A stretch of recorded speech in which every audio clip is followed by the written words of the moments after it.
Hi, my name is Bob Roth, and I'd like to welcome you to this short introduction to what Transcendental Meditation is and is not, a little bit how it works, some of the benefits, and how you would learn the technique. So we're all on the same page. I want to start right off with a very simple working definition of Transcendental Meditation. Number one, TM is a very simple technique. It's simple not because it's simplistic or a beginner's meditation, but because there's an elegant simplicity to the practice. Very profound, elegant simplicity to the practice.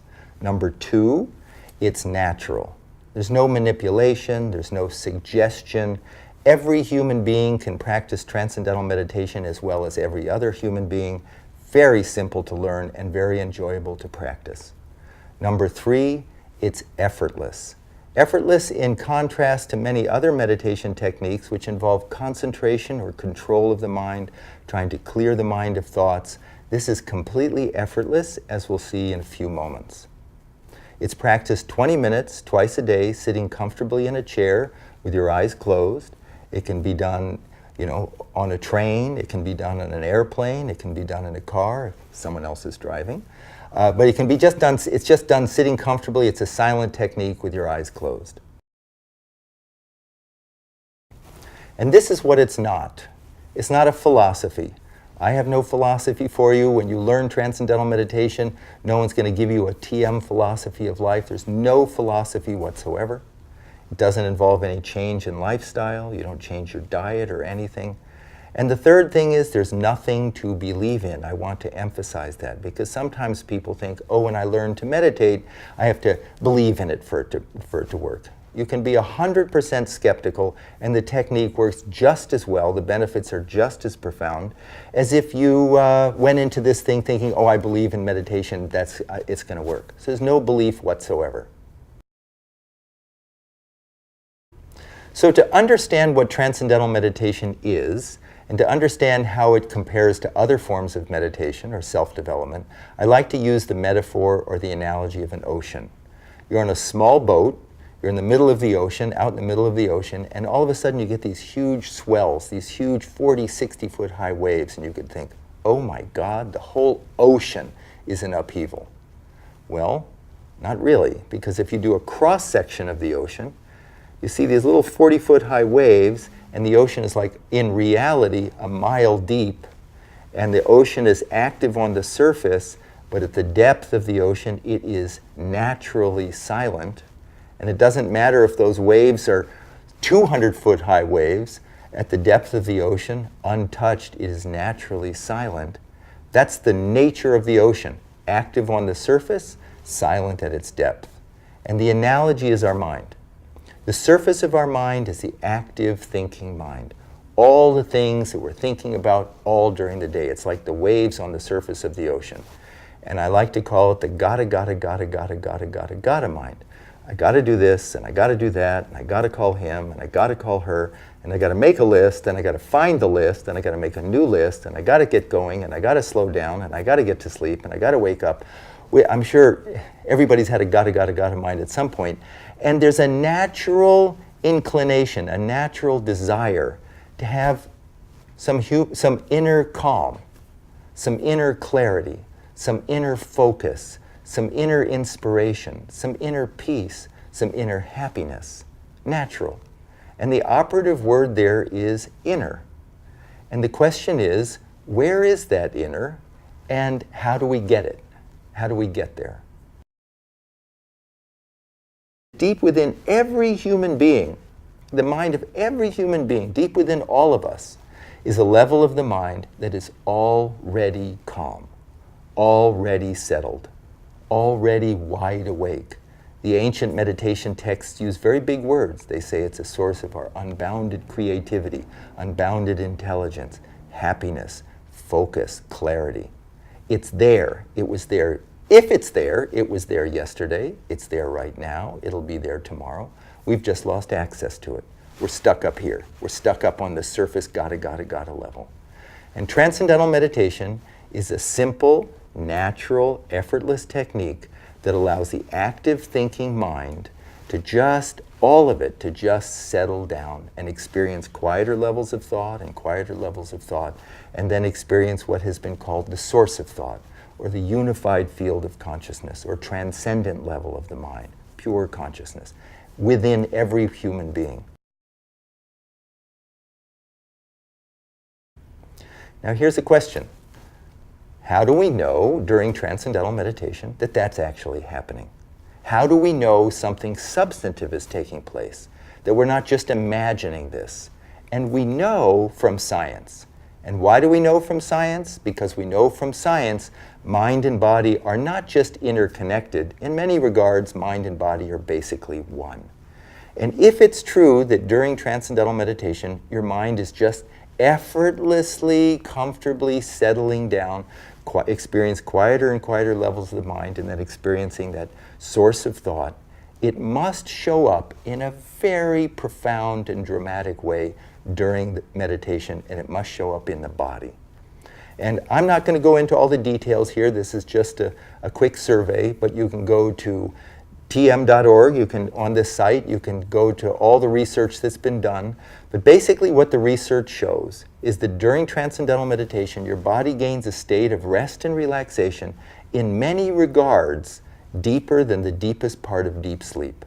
And what that deep rest does, it allows the buildup of stress, fatigue, tension, anxiety to be dissolved, to be eliminated. When we get a state of deep rest, as I said, that allows the body to repair itself, there's a hormone, probably some of you have heard of, called cortisol. Cortisol is secreted by the adrenal glands, which sit on the kidneys, when we're anxious. So when we're anxious, the body secretes cortisol, and then when we secrete cortisol, we feel more anxious. It becomes this vicious cycle. Then we feel more anxious, more cortisol, more anxious, more cortisol. We get a good night's sleep, cortisol levels drop a bit. That's why we wake up feeling fresher in the morning. Research shows that 20 minutes of transcendental meditation, cortisol levels drop 30%. It's a significant reduction in this production of this anxiety hormone. Serotonin levels, a neurotransmitter, which is so-called the happiness neurotransmitter. There's an increase in serotonin. There's an increase in another hormone called prolactin, which is present when there's a feeling of well-being. Other research shows the results of this, the benefits of this, is a significant reduction in high blood pressure, in cholesterol, reduction in risk of heart attack, stroke, atherosclerosis, a reduction in all sorts of range of disorders like bipolar disorder, trait anxiety. In the last 40 years, there have been over 340 scientific studies published in independent peer-reviewed journals, including the American Medical Association's journal, Archives of Internal Medicine, the American Heart Association's journal, Stroke and Hypertension. Wide range of some of the most respected journals in the world have published research on transcendental meditation. The National Institutes of Health have provided $26 million to study the effects of transcendental meditation on stress and heart health. The Department of Defense just provided a $2.4 million grant to study the effects of transcendental meditation on post-traumatic stress on soldiers who are coming back from combat in Iraq and Afghanistan, who have come back from those war-torn areas. I think one of the really interesting areas of research is the effects of transcendental meditation on the brain. This is interesting because every experience we have impacts the brain in some way. And so research on transcendental meditation shows very clearly the effect that it has on different parts of the brain, including the amygdala, which is at the center of the brain, and that's your fear center, the frontal lobes, which is the executive functioning, and on both hemispheres of the brain, which is the so-called analytical and intuitive aspects of the brain. And what they find is, what the research shows, is that during transcendental meditation, there's a strengthening of the connections between the frontal lobe and the back of the brain. This is important because the frontal lobes govern decision-making, planning, judgment, problem-solving, sense of self, ethical reasoning. Everything good about the brain depends upon the connections between the front of the brain and the back of the brain, between all aspects of the brain. And stress rips apart, you could say, as if takes the frontal lobes offline. That's why, does a stressed person have good judgment? Does a stressed person solve problems, plan well? No, because the frontal lobe goes offline. During transcendental meditation, those connections are strengthened. During transcendental meditation, the connections between the left and right hemispheres of the brain are strengthened. All parts of the brain connect together during TM, and because of something called neuroplasticity, those connections that we have in meditation last in daily life. And that's why people report that they think more clearly, that they make better decisions, they solve problems better. Why students find that their grades go up and their test scores go up. It's not magic, it's now the brain is optimized. The whole brain is functioning in a coherent, integrated way. In fact, there's a spreading of coherent alpha brain waves from the back of the brain to the front of the brain. And alpha brain waves are indicative of a state of restful alertness. And that's what transcendental meditation produces, a state of restful alertness. Now the big question is, how do you get there? How do you go from the active thinking, gotta level of the mind to these quieter and quieter and quieter levels to that source of thought? And how do you get there effortlessly? I'm just going to touch on it now, the fundamental principles, and answer some questions about how we get from that excited, active thinking level of the mind to that quieter level, to that level of our mind which is there right now. I want to emphasize that. In theory, it's there right now. We don't have to muscle it. We don't have to believe in it. We don't have to clear our mind of thoughts. That's trying to stop the waves on the surface. We're accessing a level of our mind that's already calm. It's a wonderful experience. It's a blissful experience. It's a satisfying experience. And how do we get there? The key thing I just said is it's a satisfying experience. I'm going to give you 3 examples of daily life of why that's important, and then tie it in with transcendental meditation. You're sitting in a room and you're listening to some music, and it's dreadful music. Let's face it, it's really bad music. And in the other room, some really, really elegant, exquisite music comes on that you just love. Where's your attention go? You turn that off. I want to listen to that, right? You don't have to think it through. Your attention is drawn to that just beautiful music, wonderful music. Or you're at a dinner party and you're stuck in a corner somewhere and you're in a really boring conversation, and just a few feet away you can overhear a really interesting conversation. Where's your attention go? You're trying to pay attention, but you keep being drawn to that more fascinating conversation. Or, third example, you go on a vacation and you have 2 books. And the first book is boring, you can't read it. The second book is great, you're absorbed in it. Hours fly by. Those 3 examples are examples of what we call the natural tendency of the human mind to be drawn towards some field, something more satisfying. Absolutely spontaneously more satisfying. Inside is a field of great satisfaction. Source of thought, great, very charming field. In transcendental meditation, we learn how to give the attention of the mind an inward direction. Instead of outward through our senses toward that nice music, that interesting conversation, that, is it hard to watch a great movie? No, your attention is drawn to it. But that all goes out through the senses. Now, like that cross-section of the ocean, we learn how to give the attention of the mind an inward direction, and automatically the attention is drawn, settled quieter and quieter and quieter levels, because quieter levels of the mind are increasingly more satisfying, more satisfying. It's like you teach a child how to dive. You say, honey, just stand like this, stand here, now get those initial conditions, bend over like that. The rest is automatic. Gravity, nature takes over. In the same way with transcendental meditation, we learn how to give the attention of the mind an inward direction, and automatically the attention is drawn inward. And as the mind settles down, we notice our body gaining a profound state of rest and relaxation. That rest and relaxation releases stress, dissolves stress, rejuvenates the body, and then we're ready to go for the next 6, 8, 10 hours of our day or evening. So for the attention of the mind to settle down effortlessly in transcendental meditation, we use a mantra. A mantra is a word or a sound that's used silently. That's number one, that has no meaning. If it had a meaning, then we're stuck on the surface. What does that mean? What does that mean? The intellect kicks in. It's also a word or a sound, used silently, that is positive. It's known to be positive, life-supporting. It's a good sound for the mind to settle down. It's a sound, a mantra has been used for thousands and thousands of years for just this purpose. Transcendental meditation is always taught one-to-one by a trained, certified teacher of TM. I need to emphasize that. This isn't Transcendental meditation is not a mass meditation. It's not something you learn out of a book, not something you get from a tape. The technique is taught over 4 consecutive days of about an hour to an hour and a half a day over 4 consecutive days. And the first day, always one-to-one with a trained teacher of Transcendental meditation, certified teacher. And at that time, what you learn from your teacher is you're given a sound, the proper mantra, proper vehicle for you to settle down, and you're taught how to use it properly. Both things are absolutely essential.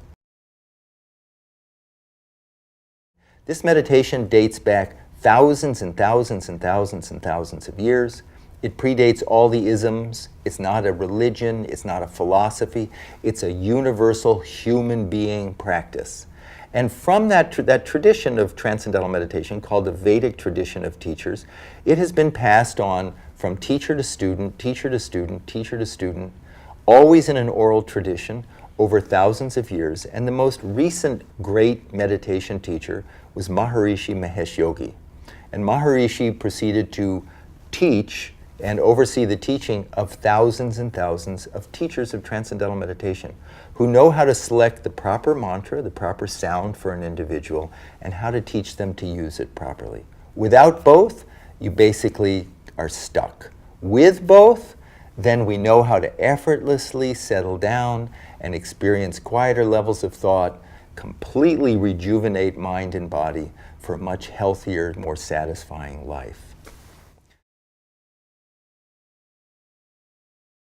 How does this differ from other forms of meditation? And for this, we look back to scientific research. Because as I said, research shows that every experience changes the brain. And basically, we know from science that there are 3 different major types of meditation. The first type of meditation is called focused attention. And focused attention is something like Zazen meditation or Vipassana meditation, any meditation that involves some concentration or control of the mind, trying to clear your mind of thought, trying to concentrate on your breath. It's like trying to stop the waves from moving. It's trying to stop the wave on the surface. So it's a focus, it's a concentration. The second type of meditation is called open monitoring. And that's a mindfulness form of meditation. And that's really how to emotionally disengage and just observe and be present and mindful of your environment or mindful of your thoughts. And that would just be like observing the rise and fall of the waves on the surface of your mind. Transcendental meditation does not involve any concentration, and it's not just an observational tool. It's an actual technique called automatic self-transcending, which allows the active thinking mind to experience quieter and quieter levels of thought, and then transcend thought and experience the self, experience our own unbounded nature. Many people ask if you have to sit in a particular posture when you practice Transcendental meditation. Do you have to sit up straight with your back erect, with no back support? Do you have to sit with your legs crossed? The beautiful thing about Transcendental meditation is we just sit comfortably. In a chair, we can sit up in bed, sit however we want, sitting up comfortably with the eyes closed. No particular posture is needed. And it looks just like this from the outside. So when you practice TM, you just sit comfortably. I'm a very skeptical person by nature, and when I heard about Transcendental meditation, when I attended an introductory lecture 45 years ago, at the end of the talk, I asked the teacher, how much of this do I have to believe in for it to work? Because I don't want to have to believe in anything. And the teacher told me that I could be 100% skeptical and the technique would work just fine. Now, she didn't have a cell phone, but she did have a pen, and she said, you don't have to believe in gravity. As a matter of fact, you can think Newton's laws of gravity is a complete joke. But if you drop, in this case, a cell phone, the phone falls. In the same way, we don't have to believe in anything to practice transcendental meditation and to gain the benefits. And that's because we are hardwired for the experience. It is a mechanism, it's who we are. Transcendental meditation is just a simple, natural, effortless technique to give access to that calm, silent level of the mind that is always there, but is overshadowed because of the constant noise, crazy of the day. So there's no change in lifestyle, there's nothing to believe in, there's no philosophy. It's just a simple, natural, effortless technique that once learned, you carry with you for the rest of your life.